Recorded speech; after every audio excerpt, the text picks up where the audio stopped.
Hello, Emily again. I'm here to talk about a few things that are important, I think, for all women to understand about their health.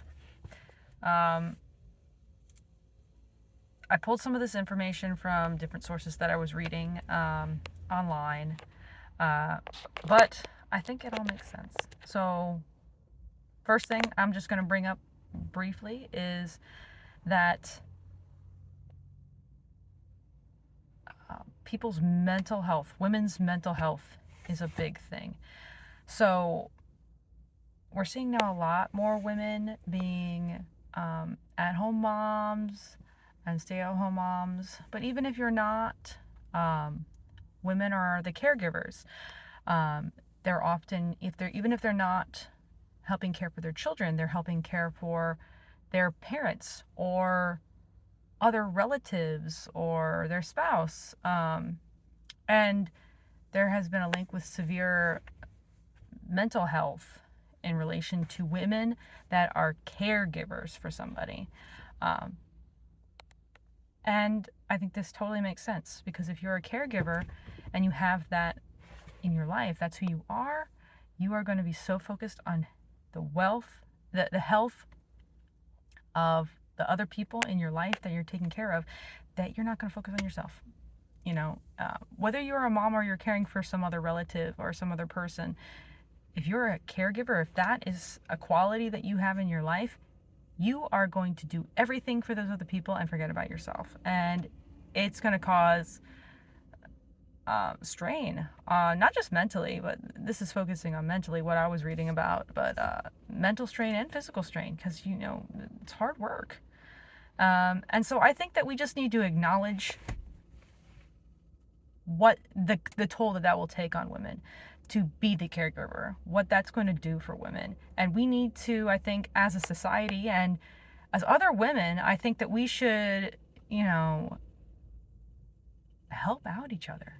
We need to acknowledge that being a caregiver is hard work, that it is hard on you mentally and physically to care for people in that way. And I think that we need to kind of just wrap our arms around each other and say, you know what? I acknowledge that what you're going through is hard and I'm there for you. We need to be there for one another. Um, give ourselves a break, you know?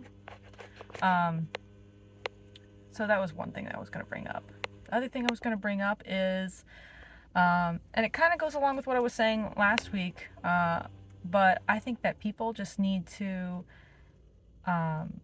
one, have proper menstrual hygiene, meaning understand not just what the cycle is. Yes, understand your menstrual cycle, keep track of it, very important. This will also tell you if you ever have a heavy bleeding. This is something that affects a lot of women too, apparently, people that, have heavy bleeds.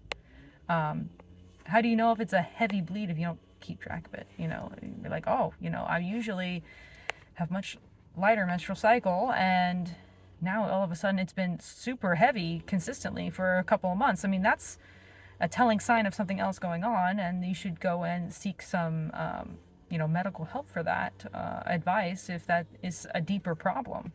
But hygiene, knowing how to properly care for yourself, yeah, just super important. Know your options about different kinds of products that you can use. It's not just pads or tampons. There are other things out there now. But the other thing that was getting brought up when I was looking is the lack of opportunity for these things, for menstrual products. And I haven't quite gotten into that, but also contraceptive products, the lack of being able to have access to these things. And there's a lot of things that are going to go into that. I don't want to get political, but us being active as women and saying, hey, these are some things that need to change, and us taking the step to change policy so that there's more access to menstrual products. There's more just stuck on my words. There's more access to contraceptives um, for women, so that we have options too. Um, but yeah, yeah, our health is important, you know. Apparently, also, 1 in 4 women will develop a disability, mental or physical. 1 out of 4 women will develop a disability.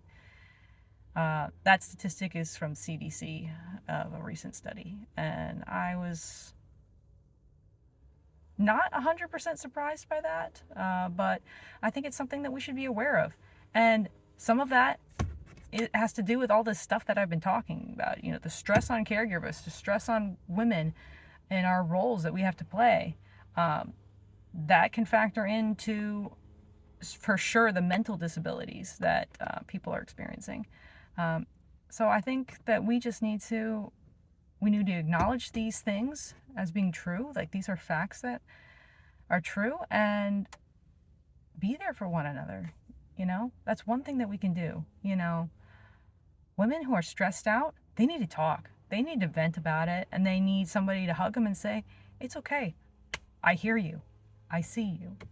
So important. Those words are so important when they're honest. So, but yeah, just some more thoughts that I had for that. I hope y'all watch, and I hope I start generating some people watching and some questions. I would love to answer and try to search for answers for specific questions that y'all have. But yeah, that's it for now. Thanks for watching.